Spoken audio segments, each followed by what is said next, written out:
As the 2022 World Cup draws to a close, today I want to talk about a book that allows you to understand your true nature through the lens of football, or gain a deeper insight into this sport through anthropology.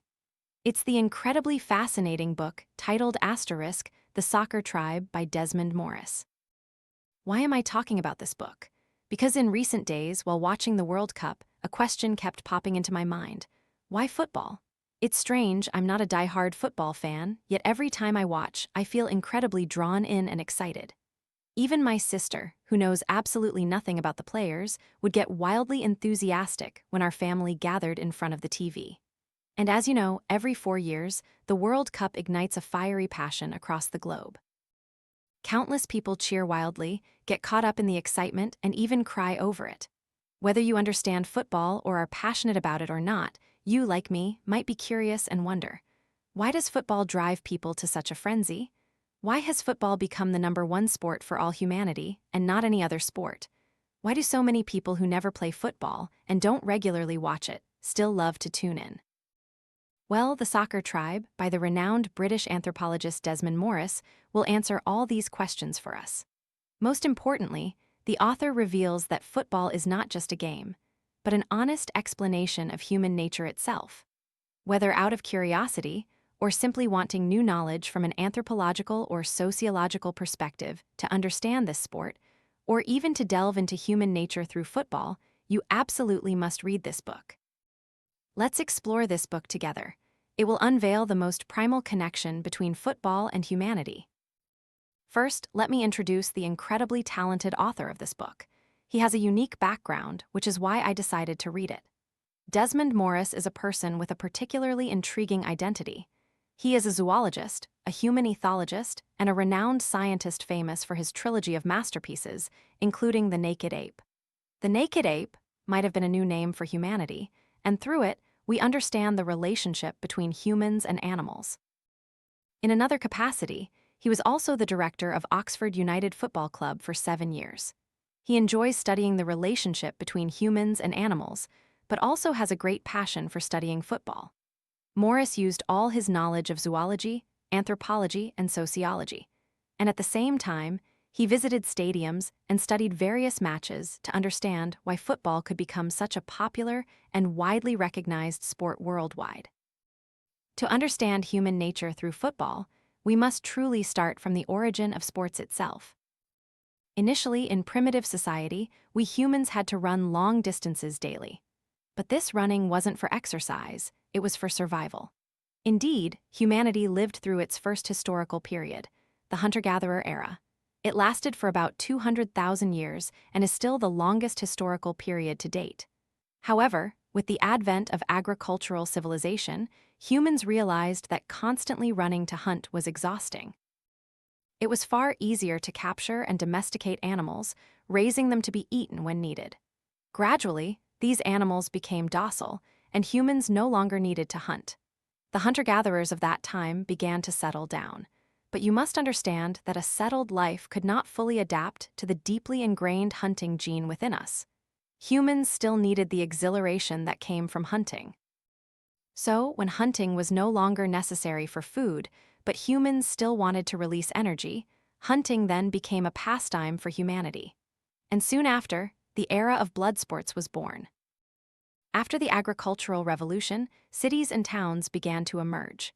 Humans lost their space for wild activity, leading to the appearance of the Roman Colosseum. People brought animals into the cities and challenged them in confined spaces. The killing in the arena was incredibly brutal. On the opening day of the Colosseum, over 5,000 animals were slaughtered. Eventually, as humanitarian views on animals gained more support, the bloody sports in the Roman Colosseum ceased.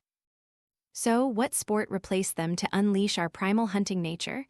It was football. The ball itself brought us back to our original form. But why is football most like hunting and not any other sport? At first, you might think of sports like archery, shooting, or darts. Aren't these more similar to hunting? However, these types of sports only resemble the final link in primitive hunting, how to hit the target. They lack the long pursuit, the sustained struggle, or the strategic elements.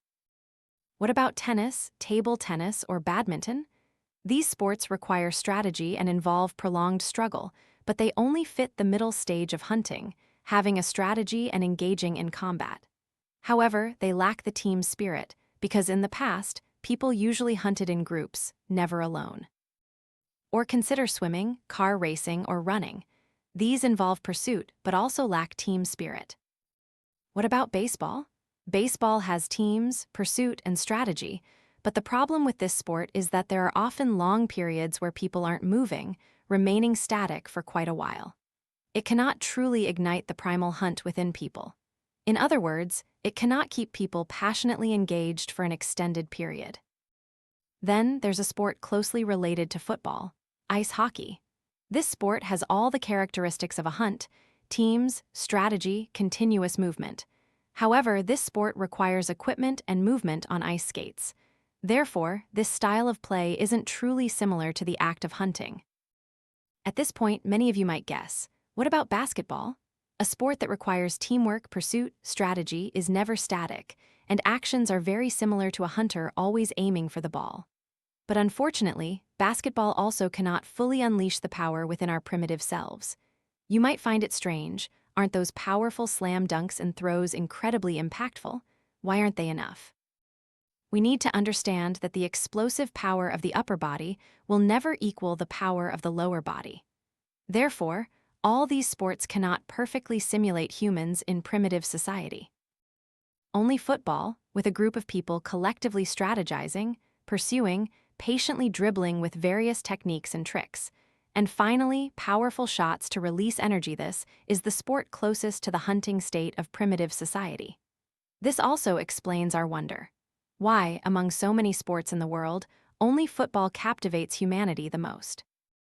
Now we understand that football is the sport that can fully activate our tribal instincts and connect people in a tribal form.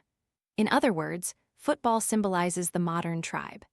Even though we have entered a civilized society, even invented atomic bombs, and landed on the moon, as long as we are involved with the ball, our tribal nature will be activated, and we are not so different from humans in primitive society. A small ball is enough to bring us back to our original form. So, when it comes to football, human behavior includes two types: playing football and watching football, both of which can release our tribal instincts. First, when playing football, you can fully develop and unleash your tribal instincts. This explains why people love football so much, because it is most similar to hunting. But what does being similar to hunting mean? What is the ultimate significance of hunting for humans? Understanding this, you can fully grasp why you love football so much. This is because hundreds and thousands of years ago, for survival, humans created hunting. But it was also through hunting that humans were created. Hunting shaped our human bodies. To run faster, humans had to learn to stand on 2 feet. To run further, we had to learn to breathe better, and our chests grew larger. To throw spears more accurately, we evolved our arms to be stronger and more flexible, which also laid the foundation for humans to create tools later on. Secondly, hunting created human social structure. Humans began to understand division of labor. Men hunted, women stayed home to care for children. Members of the tribe began to cooperate with each other to hunt successfully. Hunting transformed humans into cooperative animals. Finally, hunting shaped the human mind. In the process of hunting, humans became smarter and more agile, with more focused and patient minds. It also helped us develop the ability to plan, understand the balance of gain and loss, control risks, and handle real dangers. And you see, good football players not only have technique and physical prowess, but they also have very intelligent and quick minds to handle every situation on the field. These factors show that hunting played a huge role in shaping human nature, and these typical characteristics, strategy, cooperation, pursuit, and releasing power, are completely aligned with deep human instincts. And this is why we love football. So, what about the act of watching football? Why do we love watching football so much? Why does the whole world, countless people, eagerly and passionately follow a match? It is precisely because football activates the tribal instinct within us and can use this tribal form to connect people. By understanding the characteristics of a tribe, we will understand this issue. The first characteristic is high loyalty. Football fans are always loyal to the team or club they love. This is also tribal culture, More precisely, it is the culture of shared identity. When watching football, we, through the form of tribal culture, remain loyal to the team we support. The second characteristic of tribal culture is religious ritual. To a certain extent, in human nature, football matches have religious significance. Fans are like devotees. They sing in unison, chant names, regard the stadium as a sacred place, and worship the players they admire. The third characteristic is unique cultural symbols. From clothing and colors to flags, symbols, and logos, they all carry aspects of tribal culture. Each tribe has its own distinctive attire, makeup, and sacred objects that they revere. Tribal culture is deeply ingrained in the nature of each human being. Therefore, when watching football, you seemingly rediscover your own roots. Football is like a key that activates the tribal instinct within us. You will find that the author's first famous book, The Naked Ape, told us that although we are no longer apes, humans still retain the primitive impulses of apes.